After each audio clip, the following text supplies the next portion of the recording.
성령께서 오시면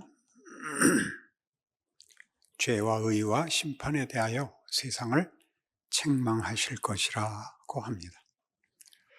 우리는 지난 성령님의 오심에 관한 성경의 말씀을 잘 이해하는 내용에서 하나님께서 하나님 밖에 우리 인간들에게 자신의 심장을 준 것 같이 그렇게 성령을 보내셨다고 말씀드렸습니다.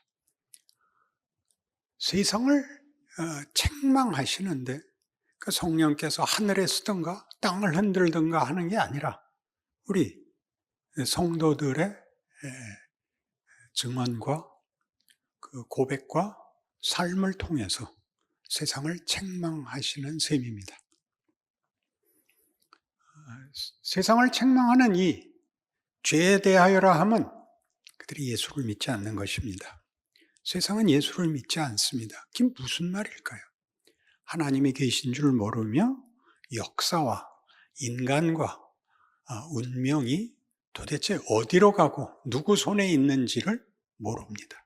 무지하지요. 그리고 의에 대하여 책망하시는 것은 예수님을 우리가 죽여서 이 세상에서 쫓아내고 그 예수는 아버지께로 갔기 때문입니다. 세상에 예수는 없고 우리만 예수를 아는 그의 제자가 되었습니다. 세상 사람들은 모릅니다.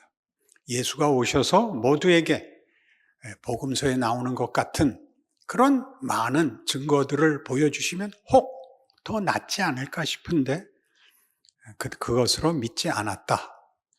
그리고 예수께서 믿지 않는 자들에게 외면당하고 배척받으시면서 아버지의 일을 한 것 같이 세상이 알지 못하고 이해하지 못하는 일에 우리를 남겨뒀다 하는 것을 우리는 세상을 책망하는 것으로 합니다. 그리고 심판입니다. 이 세상 임금이 심판을 받았다고 합니다. 이 세상 임금은 사망입니다. 사망이 운명인 세계, 무엇을 해도 결국은 헛되게 되고 망하고 마는 세계에서 이제 하나님이 예수 안에서 그 세상을 뒤집었다. 그렇게 분명히 성경이 얘기하죠. 로마서 5장을 인용했던 것 기억하시죠? 죄가 사망 안에서 왕노릇한 것 같이 은혜가 예수 안에서 왕노릇하리라. 죄가 뭔지 모르고 아무 어떤 생각이나 행동을 할 수 없는 어린 아이들에게도 사망이 임했던 것 같이 우리가 제대로 믿지 못하고 잘 모르고 엉터리로 살고 하는 모든 세상과 인류를 향하여 지금은 구원의 때다. 내가 너희들을 어린아이같이 놓아두지 않는다. 내가 너희를 다 승리케 할 것이라 라고 선언하는 것이 예수를 믿는 자들이 아는 세상인 것입니다. 그래서 우리는 성령께서 오셔서 세상을 책망하시는 일에 우리가 하나님의 집행자들입니다. 그것은 폭력이 아니며 그것은 심판도 아니며 하나의 증언입니다. 에베소서 5장 말씀을 찾아가 보십시다. 신약성경 315페이지쯤 있습니다. 에베소서 5장 8절에서 14절까지 우리 같이 읽겠습니다. 너희가 전에는 어둠이더니 이제는 주 안에서 빛이라. 빛의 자녀들처럼 행하라. 빛의 열매는 모든 착함과 의로움과 진실함에 있느니라. 주를 기쁘시게 할 것이 무엇인가 시험하여 보라. 너희는 열매 없는 어둠의 일에 참여하지 말고 도리어 책망하라. 그들이 은밀히 행하는 것들은 말하기도 부끄러운 것들이라. 그러나 책망을 받는 모든 것은 빛으로 말미암아 드러나나니 드러나는 것마다 빛이니라. 그러므로 이르시기를 잠자는 자여 깨어서 죽은 자들 가운데서 일어나라.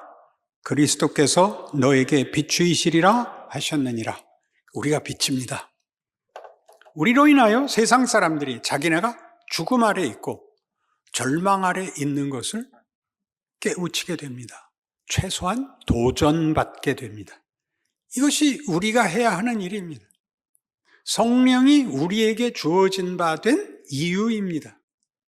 우리는 이 증언, 이 책임에 대해서 매우 비겁한 생각을 자주 합니다. 예수께서 죽음을 이기시고 우리 모두를 구원했고 새 세상을 만들었으면 평화롭고 정의롭고 걱정할 일이 없는 세상을 요구합니다. 그것은 약속된 운명입니다. 내세로 미루어져 있죠. 왜?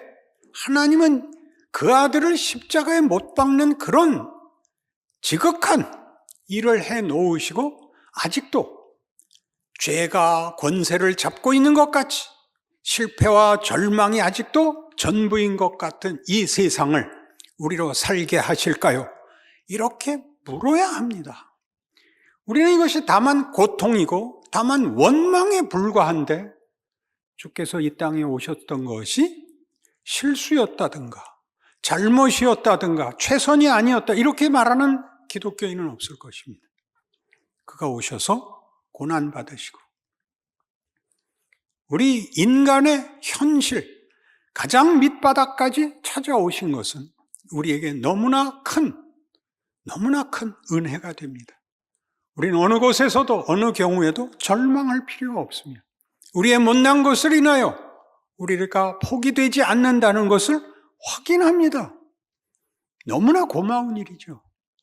그 일을 우리에게 맡기십니다. 우리는 그의 제자입니다. 요한복음 14장에서 그렇게 약속하셨죠. 나를 믿는 자는 내가 하는 일을 저도 할 것이요 또 그보다 큰 일도 하리라. 우리는 놀라운 성자 예수님이 행했던 하나님의 은혜와 구원과 영광의 약속들의 증인들입니다. 말하라는 게 아니라 그렇게 살아내라고 하는 약속과 명령 아래에 있는 것입니다. 우리가 어떻게 해야 되나요? 세상은 결국 최선이 도덕입니다. 그리고 현실은 실용성입니다. 이해관계보다 더 무서운 것은 없고 옳고 그른 것 외에 더 이상의 가치는 없습니다. 그러나 예수의 오심은 그런 것과는 비교가 되지 않습니다. 그것은 하나님이 우리를 구원하기 위하여 오신 것이고 우리를 사랑하사 베푸신 하나님의 특별한 은혜입니다. 권능입니다. 지혜입니다. 그의 성실하심입니다. 거기에 참여하는 거죠. 이 참여는 예수의 성육신에서 예수께서 받으신 고난같이 배척같이 우리의 생애에도 고스란히 그대로 있다고 합니다. 놀라운 일이죠. 예수님이 하시는 말씀을 다 이해 못했고 아무도 믿지 않았고 믿은 제자들은 그들의 상상력의 한계 속에 잡혀 있었던 것 같이 그래서 예수께서 십자가를 지시자 다 도망갔던 것 같이 이 세상은 모릅니다. 그러나 우리는 압니다. 우리는 예수가 지신 십자가가 부활의 문을 열었다는 것을 아는 자들입니다. 예수님보다 더 큰 일을 할 것입니다. 그 승리의 세상을 살아내는 약속이 이미 이루어진 존재와 운명을 가지고 사는 자가 되는 것입니다. 로마서 10장으로 가시면 이 일은 그래서 이미 이렇게 요구됐었습니다. 로마서 10장 254페이지 신약성경 13절부터 끝절까지 또 함께 봅시다. 누구든지 주의 이름을 부르는 자는 구원을 받으리라. 그런즉 그들이 믿지 아니하는 이를 어찌 부르리요? 듣지도 못한 이를 어찌 믿으리요? 전파하는 자가 없이 어찌 들으리요? 보내심을 받지 아니하였으면 어찌 전파하리요? 기록된 바 아름답도다. 좋은 소식을 전하는 자들의 발이여함과 같으니라. 그러나 그들이 다 복음을 순종하지 아니하였도다. 이사야가 이르되 주여 전한 것을 누가 믿었나이까 하였으니 그러므로 믿음은 들음에서 나며 들음은 그리스도의 말씀으로 말미암느니라. 그러나 내가 말하노니 그들이 듣지 아니하였느냐? 그렇지 아니하니 그 소리가 온 땅에 퍼졌고 그 말씀이 땅끝까지 이르렀도다 하였느니라. 그러나 내가 말하노니 이스라엘이 알지 못하였느냐? 먼저 모세가 이르되 내가 백성 아닌 자로서 너희를 시기하게 하며 미련한 백성으로서 너희를 노엽게 하리라 하였고, 이사야는 매우 담대하여 내가 나를 찾지 아니한 자들에게 찾은 바 되고 내게 묻지 아니한 자들에게 나타나노라 말하였고, 이스라엘에 대하여 이르되 순종하지 아니하고 거슬러 말하는 백성에게 내가 종일 내 손을 벌렸노라 하였느니라. 믿음은 어디서 나온다고요? 예수를 믿으면 구원을 얻습니다. 근데 그거는 우리 안에 자생적인 생산이 아닙니다. 그것은 밖으로부터 오는 구원이고 누군가 가서 전해야 됩니다. 하나님이 그래서 누구를 보냅니다. 하나님께서 이 구원과 이 복을 위하여 누구를 보내는데 그 다음 16절부터 끝절까지는 전부 그러나입니다. 그러나 아무도 믿지 않습니다. 그러나 그들은 듣지 않습니다. 그러나 그들은 알지 못합니다. 그러나 하나님은 계속하십니다. 이 그러나 속에 있죠. 예수를 믿어 얻는 구원, 하나님의 뜻, 하나님의 목적, 하나님의 정성이 사람들에게, 보내진 사람들을 통한 그 소식에 반응하지 않는 현실을 낳습니다. 믿지 않습니다. 그러나 하나님은 포기하지 않습니다. 그들은 찾지도 않고 묻지도 않은 자들에게까지도 찾아갈 것이요, 종일 역사 끝날까지 하나님은 이 일을 하실 것입니다. 거기 우리가 붙들려 있습니다. 불만이십니까? 죽기 5분 전에 믿고 천국은 가고 살아생전은 세상하고 싸울 거 없이 편하게 사는 것, 비겁하기 짝이 없는 얘기입니다. 왜 이런 일이 우리에게 발생하는가? 하나님의 일하심에 대한 우리의 어떤 자부심, 신자의 인생을 사는 고통과 원망 말고 그런 것을 극복하는 자부심, 명예와 영광의 항복은 왜 우리에게 생기지 않을까요? 우리는 이 문제가 하나님이 예수를 보내며 우리에게 성령을 보내어 지금도 행하시는 이 일에 이런 중요한 이유가 있고 근거가 있다는 사실을 다시 한번 기억해야 합니다. 로마서 3장입니다. 다 알고 있는 익숙한 말씀이면서 제대로 이해되지 않는 로마서 3장 23절에서 25절 또 같이 읽읍시다. 모든 사람이 죄를 범하였음에 하나님의 영광에 이르지 못하더니 그리스도 예수 안에 있는 속량으로 말미암아 하나님의 은혜로 값없이 의롭다 하심을 얻은 자 되었느니라. 이 예수를 하나님이 그의 피로써 믿음으로 말미암는 화목 제물로 세우셨으니 이는 하나님께서 길이 참으시는 중에 전에 지은 죄를 간과하심으로 자기의 의로우심을 나타내려 함이니, 또 보세요. 곧 이때에 자기의 의로우심을 나타내사 자기도 의로우시며 또한 예수 믿는 자를 의롭다 하려 하심이라. 하나님은 뭘 하셨다는 거예요? 예수를 믿는 믿음으로 우리를 그의 자녀로, 하나님의 영광으로 우리를 붙드셨다는 겁니다. 그것이 하나님의 의요, 우리에게 허락한 의입니다. 그 의를 제일 분명하게 이해할 수 있는 표현은 의리. 의리란 뭐죠? 의리. 깡패 사회에는 있고 공적인 사회에는 없는 것. 공적인 사회는 공정성, 객관성, 원칙밖에 없습니다. 깡패 사회는 왜 의리가 있을까요? 그들은 쫓기는 자들이고 그들은 숨어야 하는 자들이기 때문에 그들이 믿을 수 있는 건 자기 편을 드는 것밖에 없습니다. 그게 무너지면 거기는 어떤 원칙도 근거도 대접도 받을 수 없으니까 그게 남았죠. 하나님이 예수 안에서 의리를 지켰다. 그게 무슨 뜻인가요? 하나님은 그의 형상으로 자기가 사랑할, 자기가 만든 세상을 다스릴 인간을 창조했습니다. 그는 배반했습니다. 그러나 하나님은 여기서 객관적이고 공정한 원칙을 적용하시지 않고 의리를 지키기로 합니다. 하나님의 자존심을 지키며 하나님의 목적을 기어코 이루십니다. 그게 인류 역사입니다. 그것이 그 아들을 보내신 이유입니다. 그 아들이 하신 일입니다. 의리, 편파적인 겁니다.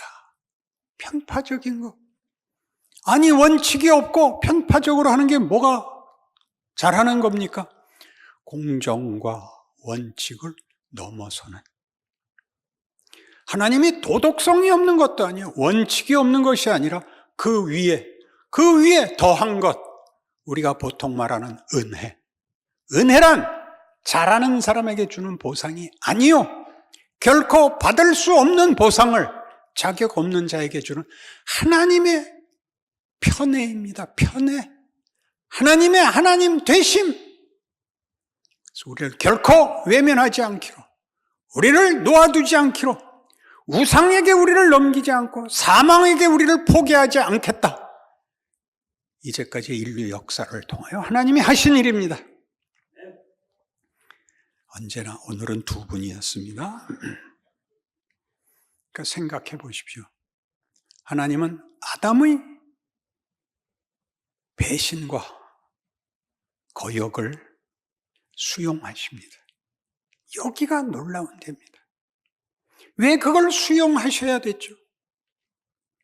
하나님은 죄 없는 인간, 말 잘 듣는 인간을 만드는 것이 아니라 사랑하고 서로 믿을 대상을 목적하시는 겁니다. 그게 뭐가 차이가 있죠? 우리가 세상에서 가지는 최고의 가치, 도덕성과 실용성은 비정합니다. 그렇지 않습니까? 누구를 친할 때도 이해관계나 혹은 공감으로 인하여 친했다가 그게 깨지면 깨지지 않습니까? 그런 게 깨져도 깨지는 원칙과 이해와 이익이 깨져도 그대로 관계가 유지되는 것, 가족이죠. 가족. 하나님은 우리 보고 하나님을 아버지라 부르라 하고 우리를 하나님의 자녀라고 부르십니다. 이 하나님의 편애가 우리의 구원이 있고 우리의 운명에 작용하여 우리에게 승리와 영광을 약속하는 것입니다. 그니 우리에게 뭘 하라는 것입니까? 내 의리에 참여하라는 거죠. 자발성을 가지고. 사랑과 믿음이라는 것은 대등한 인격적 지위를 가지지 않으면, 즉 자발성이 없으면 성립되지 않습니다. 인간이 이 자발성을 가지기 위해서는 자발적 선택을 하려면 자유가 있어야 됩니다. 자유는 그걸 쓰는 사람 마음이죠. 아담은 실패했었습니다. 예수님은 성공하셨습니다. 우리에게 묻습니다.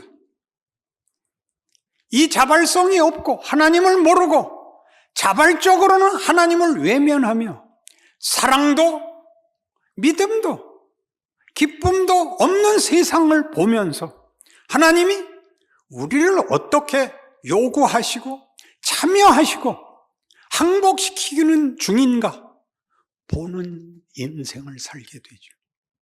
무지한 자들을 보게 됩니다.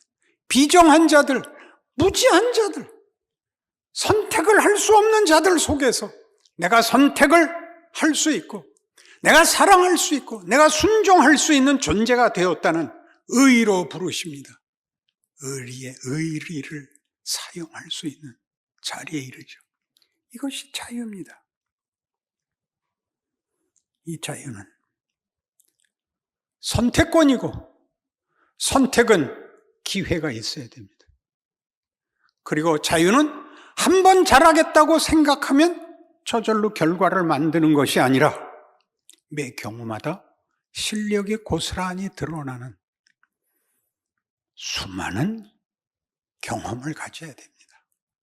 한 사람의 훌륭해짐은 자발성을 가지며 안목을 가지며 분별할 수 있으며 실력이 생기는 일을 위하여 하나님은 이 긴 인류 역사를 허락하셨고 우리에게 이 죽을 것 같은 인생을 허락하십니다.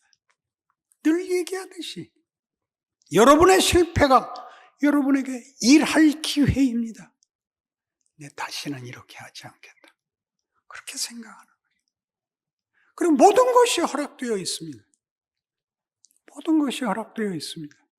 제가 이 교회라는 공동체에서 우리가 얼마나 많은 것이 허락되어 있는가를 제대로 몰라서 세상에서도 도덕이나 논리성, 그 다음에 이기심 같은 것들은 대단한 힘을 가지고 그리고 사람들을 승부와 그리고 경쟁의 상태로 몰아넣는다면 교회는 훨씬 더 용서가 있고 기다려주고 사랑하는 푸근한 용서를 받는 반가움의 대상인 곳이라고 이렇게 만들어져야 되는 곳에서 여기가 도덕보다 더 높은 종교심을 요구하는 데라는 것 때문에 더 긴장감이 더 많습니다. 틀리면 안 된다고 생각을 하죠. 그래서 이 교험은 다 이런 표정을 짓고 앉아 있습니다.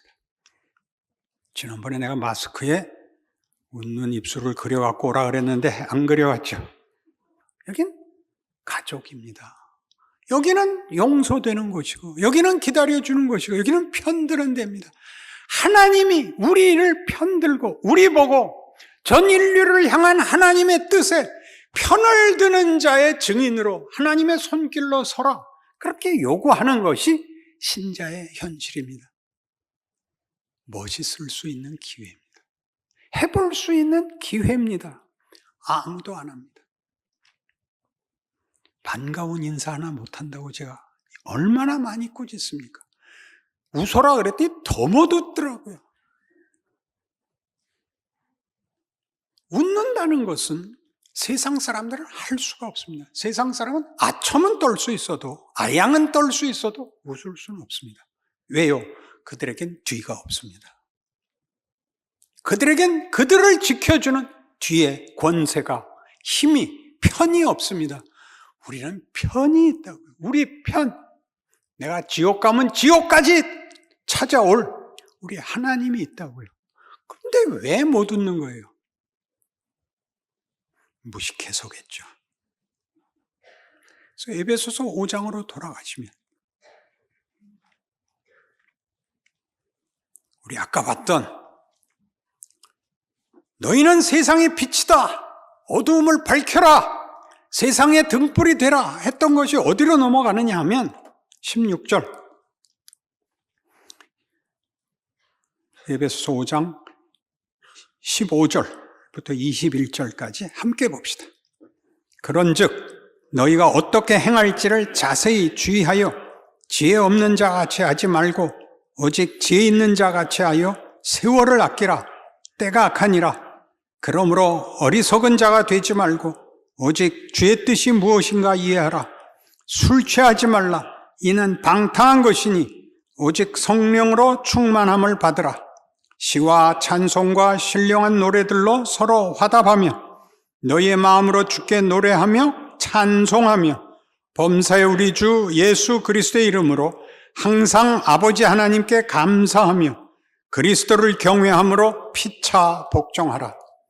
감사, 찬송, 성령 충만 이런 말들을 다 이해하시겠습니까? 이제 술 취하지 말라. 이는 방탕한 것이라는 도덕적인 얘기가 아닙니다.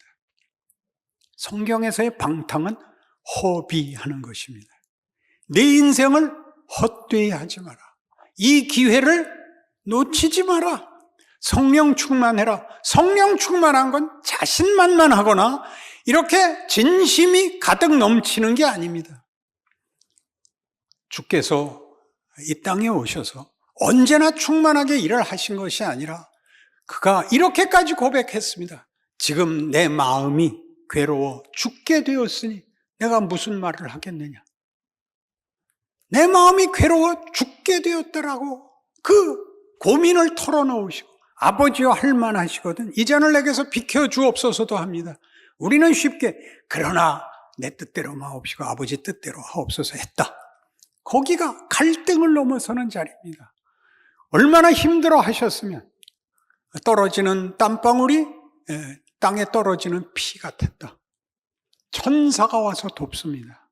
여러분, 여러분의 마음이 진정성으로 가득 차서 선행을 하는 게 아니라 하나님의 의리에 붙잡혀서 하나님의 일하시는 일에 세상과 비교할 수 없는 이 명예와 위대함에 여러분이 참여함으로 여러분의 영광이 되는 것입니다.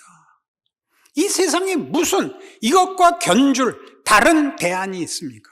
어떤 성공, 어떤 승리, 어떤 영광이 세상에 있습니까? 우리가 가지는 이 영광과 이 명예와 이 기적을 무엇과 바꿀 수 있겠습니까? 억지로 하셔야 됩니다. 할 것 같은데 못하죠. 안 되죠.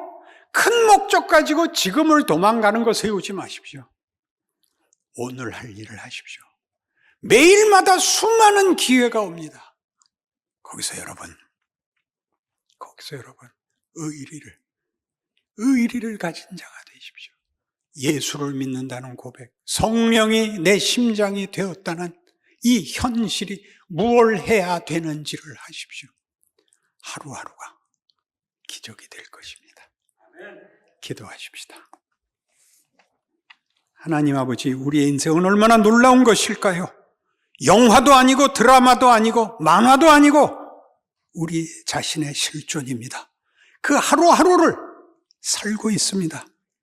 다시 한번 힘을 내서 한 번 더, 두 번 더 하나님의 사람의 책임 있는 인생을 명예와 영광으로 누리는 우리 모두가 되게 하여 주시옵소서. 예수님 이름으로 기도합니다. 아멘.